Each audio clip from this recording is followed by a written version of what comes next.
동문 재래시장은 예로부터 제주의 중심지였죠. 그만큼 주변에 소중한 문화재가 많이 있습니다. 자, 오늘은 동문시장 근처 역사 유적을 찾아 떠나볼까요? 네, 또 이게 날이 추워지면은 생각나는 게 있잖아요. 동문시장 호떡. 아, 그거 좋죠. 그죠? 따뜻한 바로 또 동문시장 옆에 있잖아요. 예, 예. 제주도의 이 랜드마크 같은 동문시장, 그리고 동문시장 옆에 있는 많은 문화재 중에서도 빼놓을 수 없는 오연단이 바로 여기 옆에 있잖아요. 예, 오연단. 이 지역은 우리 제주 이야기를 할 때는 빼놓을 수 없는 곳이죠. 여러 기관이라든지 경제 활동의 중심이 되는 곳, 그리고 교육에서도 굉장히 중심이 되는 그런 곳이었고, 그런 가운데에 오연단이 여기 현재도 남아 있는 거죠. 오연단으로 예. 가보도록 하겠습니다. 선생님, 가시지요. 유적들을 보도록 합시다. 네, 출발. 출발. 오현단은 동문시장 주변의 대표적인 문화유적이죠. 5분의 성현을 모셔둔 곳이자 제주 중등교육의 산실인 오현단에 대한 얘기입니다. 도심 속에 있어도 여기가 재단이라 그런지 약간의 그 차분함과 고요함이 있는 것 같아요. 제주도 기념을 이뤄인 오현단은 조선시대 제주에 이바지한 5분의 신주를 모신 재단입니다. 여기 뒤에 있는 게 바로 조두석이죠. 선생님. 예, 조두석. 근데 오현에 어떤 분들이 모셔져 있는지는 아시죠? 다는 몰라도 아는 분은 있습니다. 선생님, 겨울에 하는 올림픽이 무슨 올림픽이죠? 동계 올림픽이라고 하나요? 그죠. 동계정원 선생님은 알고 있죠. 나머지 분들에 대해서 얘기를 해보죠. 네, 맨 처음 여기 모시기 시작한 분이 충암 김정 선생이에요. 충암 김정 선생님, 그 다음에 목사로 왔던 분이 규암 송인수. 송인수 선생님. 세 번째 왔다 간 분이 어사로 왔었죠. 청암 김상헌.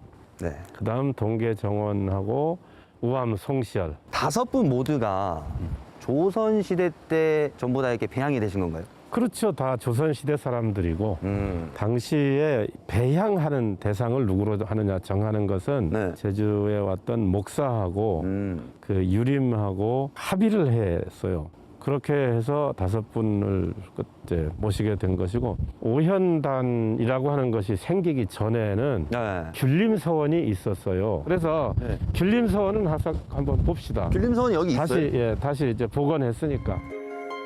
오현을 모신 조두석을 지나 귤림서원을 찾아 또 가볼까요?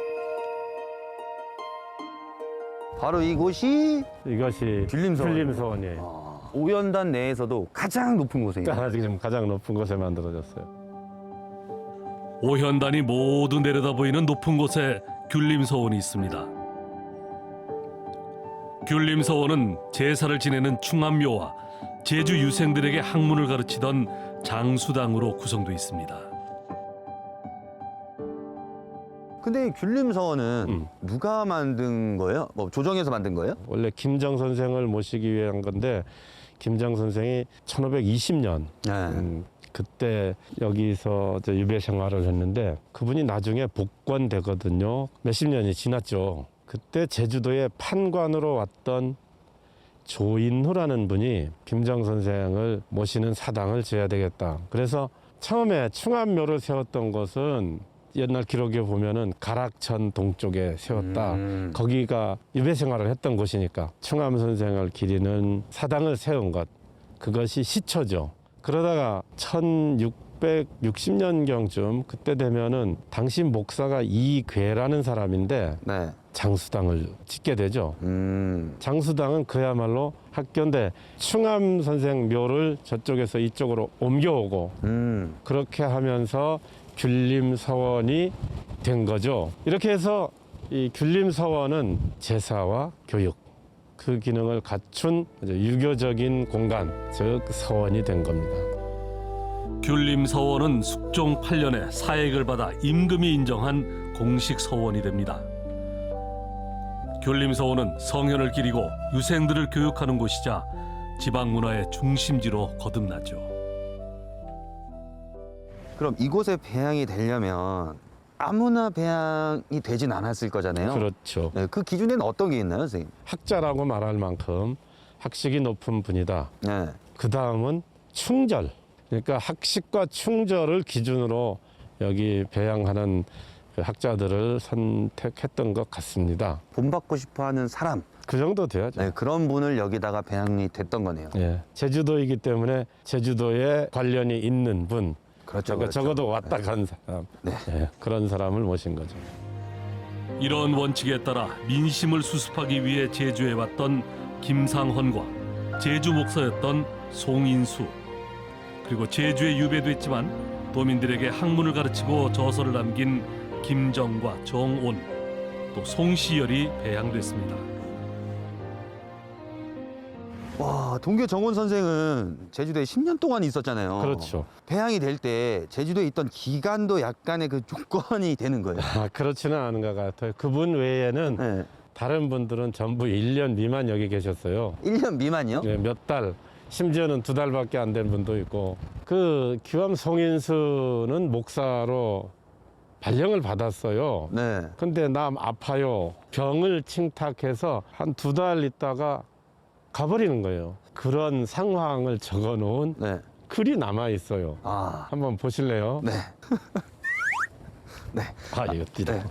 아주 꽁꽁 잘 숨기셨습니다, 선생님. 네, 읽어보도록 하겠습니다. 전라도 감사 남세웅의 서장에 제주 목사 송인수는 정사하고 점의한 뒤에 제멋대로 임소를 벌이고 청주에 갔다고 했습니다. 오늘은 재개하시는 날인데 관방이 비게 된 일이라 감히 아래옵니다, 전하. 정사하고 점의했다가 좀 특이한 글들인데, 정사한다는 것은 사표 썼다는 말이고 네. 점의한다는 것은 그 공문으로 발송했다는 뜻이에요. 내가 사표 써서 보냈다. 그렇게 하면은 기다려야 되잖아요. 그죠. 그런데 가버렸다는 말이에요. 근데 오연에 올라오게 된 이유가 있을 거잖아요. 선정하는 과정에는 뭐 사실은 학식과 충절이 제일 중요한 거지만, 평가하는 것이 역시 또 사람이잖아요. 그렇죠. 그 사람들이 정치적인 영향을 받을 수밖에 없었다. 뭐 흔히 사색 당판이 이렇게 네. 당파 싸움들이 있었다고 하는데, 그 결과로 한쪽이 집권을 하게 되는 거예요. 지금 송인수의 경우처럼 제주도에서는 별로 한 일도 없지만, 아, 사약까지 받았는데 유명한 학자인데 이렇게 해서 올려주는 거예요. 그래서 정치적인 영향이 있었다. 그냥 한마디로 팔은 안으로 굽는다. 굽는다. 아, 그 정치 성향에 따라서 이렇게 됐던 거군요. 조선 중기의 서원의 배양 문제는 내신들의 정치 싸움의 중심이 됩니다. 그 폐단은 숙종 후반에 이르러 극심해지죠. 이는 조선 후기가 되며 더욱 큰 문제로 떠오릅니다. 균림서원이라는 이름이 언제, 왜 이 오연단이라는 이름으로 바뀌게 된 거예요? 흥선대원군이 집권하면서 전국에 있는 많은 서원들이 당쟁의 근거지가 되고 있다. 그리고 국가 재산도 거길 많이 쓰고 재정도 많이 쓰고 있다. 이거 없애버려야 되겠다. 해서 맨 처음에 노론의 구심점이 되던 만동묘를 철폐합니다. 곧 이어서 전국의 서원들을 다 철폐하라는 명령을 내리는데, 사액서원은 남겨두는 거예요. 사액서원은 임금이 인정한 거니까. 네. 또 마지막 서원 철폐 때는 전국에 47개 서원만 남기고 사액서원조차도 다 없앤 거예요. 그러니까 세 번째 그 서원 철폐할 때 제주 균림서원도 철폐됩니다. 흥선대원군이 내려오고 고종이 집권하자 제주 유생들은 오현에 조두석을 쌓아 제를 지내기 시작합니다. 이때 오현단으로 이름을 붙였죠. 이후에 조선시대 교육의 중심이던 오현단 주변에 근대 학교가 들어서기 시작합니다. 시장 안의 한 사설 주차장은 과거 장수당의 자리였죠. 이곳에 제주 최초의 중등 교육기관인 의신학교가 들어섭니다. 바로 저희가 서 있는 이곳이 의신학교 터네요. 예, 의신학교 터입니다.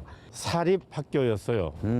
당시 제주 군수, 그 군수가 자기도 돈을 내놓고 다른 사람들한테 돈 모아서 학교 세웁시다라고 한 거죠. 맨 처음에 저기 오현단 옆에 있는 장수당 자리, 그 장수당이 나중에는 경신제로 바뀌어서 학생들을 가르치곤 했었거든요. 그 경신제를 이용해서 의신학교를 시작했어요. 네. 곧 이어서 이쪽에다가 학교 건물을 새로 짓는 거죠. 그렇게 했는데 의신학교가 오래 가지를 못합니다. 오, 왜요? 일제강점기가 되면서 1910년에 제주 농림학교를 만들어 버립니다. 사립학교 다니는 것보다는 이게 공립으로 만든 데 다니는 것이 더 좋을 것 같다 사람들이 생각하잖아요. 의신학교 입학을 안 하고 심지어는 의신학교에 다니던 학생들도 전학 가버리는 거예요. 말 그대로 학생 수가 줄어버린 거네요. 한 3년쯤 있다가 폐교돼 버리고 다시 그 자리를 제주 농림학교가 사용을 하게 되죠. 그러니까 여기는 의신학교 터이기도 하면서 제주 농림학교, 나중에는 제주 공립농업학교, 지금은 제주고등학교. 그렇게 변화해온 그 터가 바로 여기죠. 바로 또 이곳이 제주 중등교육의 시초다. 그렇죠, 그렇죠. 아주 역사 깊은 자리네요, 선생님. 예. 제주 공립농업학교는 1940년에 옮깁니다. 전농로로. 그 다음 광복돼서 이 자리에 또 학교가 생긴 것이 바로 오현중학교예요. 조선시대 유생들의 학문터전이던 오현단. 이곳에서 시작된 교육의 씨앗은 제주의 중등교육으로 피어납니다. 도심 가까이에서 도민과 함께하는 제주 교육의 발상지 오현단의 의미를 되새겨봅니다. 선생님, 오늘 동문시장 옆에 있는 오현단에 대해서 둘러봤습니다. 어떠셨습니까, 선생님? 학문적인 목적 그리고 거기에다 정치적인 색깔이 입혀지긴 했지만은 네. 제주도 중등교육의 거의 중심 역할을 했다 하는 점에서는 오현단이 교육적인 측면에서 가지는 비중 또는 의의에 대단히 큰 곳이다. 네. 이런 생각을 합니다. 네, 저도 사실 이 자리에서 제주 근대 교육의 산실이 시작됐구나 라는 걸 들으면서 교육의 역사도 제주 문화 역사 중에 일부분이다. 대단히 중요한 일부분이죠. 네. 제가 이렇게 선생님한테 열심히 배우는 것처럼 지금 집에서 TV로 보고 계신 여러분들도 동문시장에서 장을 보시고 오현단에 가셔서 서원의 이야기를 느껴보는 게 좋지 않을까 저 성원이가 강력 추천합니다. 다음 주에 만나요. 아주 잘하시네.